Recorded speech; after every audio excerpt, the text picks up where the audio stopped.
Hey guys, this is Josh from Ticks in the City. And today I'm going to talk about how I used to be a stand up comedian and I had Tourette's, which is quite interesting because you'd think because I have tics, they laugh at me. But here's the story. So when I used to live in Edmonton, Alberta, Canada, okay?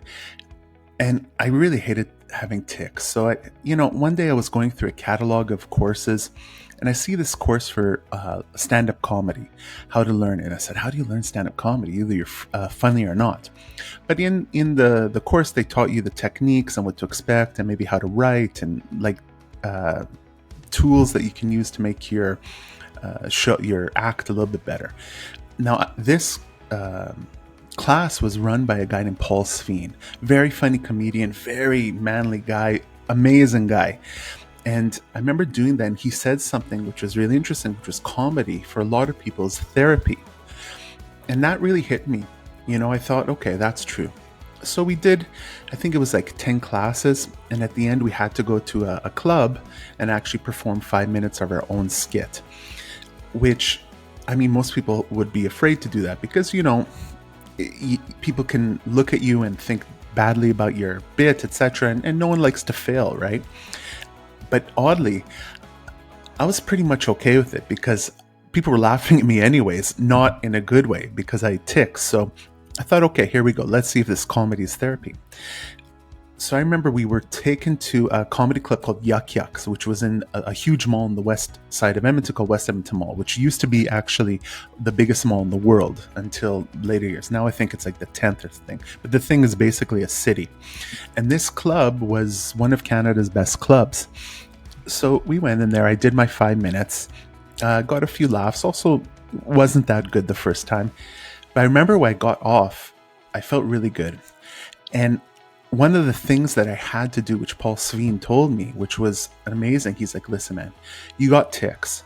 If you don't talk about this at the first moment to get in on the stage, people are going to look at you and they're going to say, 'What's wrong with this guy's head? Is he on glue or drugs, etc.'" So I would always have to open up my bit with addressing my tics.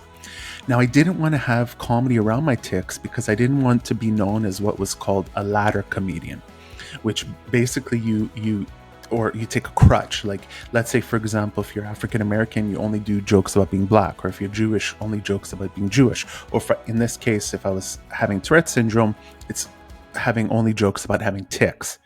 I didn't want to do that. I wanted to be myself and get away from the fact that I have tics. But no matter what, I had to say it. And the more times I would perform, got easier and easier and more natural to just alleviate the tension of me having tics before going on to stage and sharing with people. And I could segue off of the first jokes, which means I could kind of combine it into another joke and then flow into the show. And usually people wouldn't heckle or they wouldn't even take notice of my tics too much.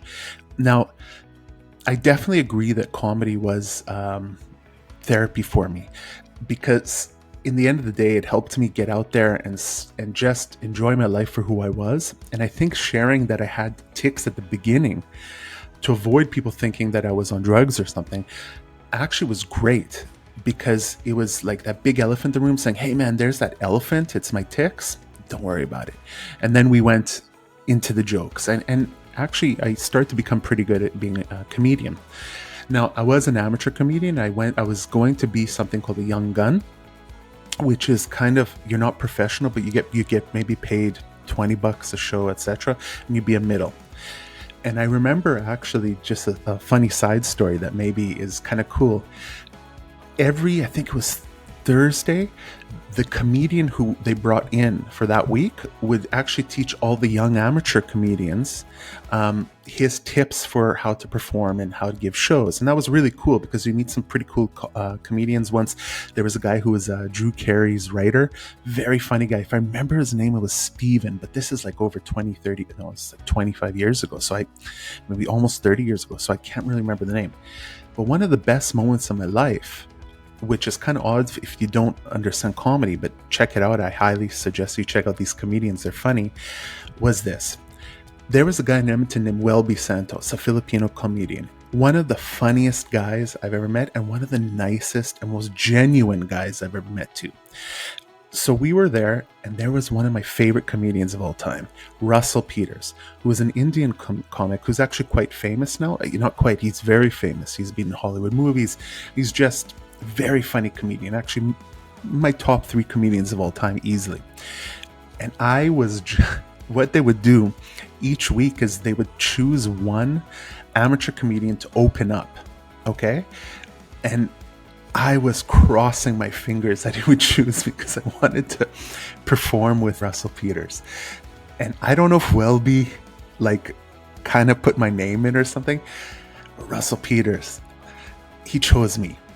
And I was like, oh my God, don't screw this up, but this is awesome, right? So I get on stage and I perform a great skit. And it was one of the highlights of my life.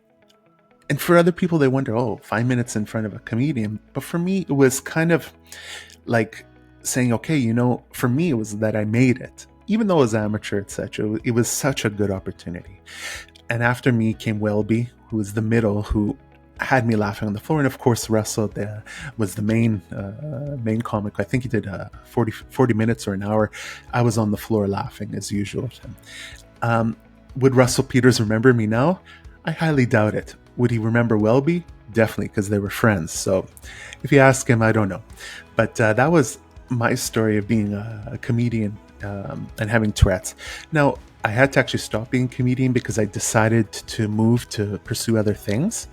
And I always wonder what would happen had I continued with comedy. And also, I always say, maybe it would have been better to continue with comedy and at least have a lot of awareness out about Tourette's through it. Because every time I had a show, remember, I would say, hey guys, I have Tourette's, it's this, etc. very quickly in a nice, funny manner. And people would leave there going, oh, there was this guy who ticks. What is it called? Tagettes, Tropettes, Tamettes. Oh, it's Tourette's. So, yeah, that was one of the nice parts of my life. And it's a story I like to share. Anyways, if you like this video, I invite you to like and share if you like it. And if you don't, hey, no problem. At least it's a good video. And always feel free to put your comments, regardless if you want to support me, if you want to say good things or bad things. At least we get the discussion going, and at least you'll see that people with tics and Tourette's will be out there. So until next time, have a great day.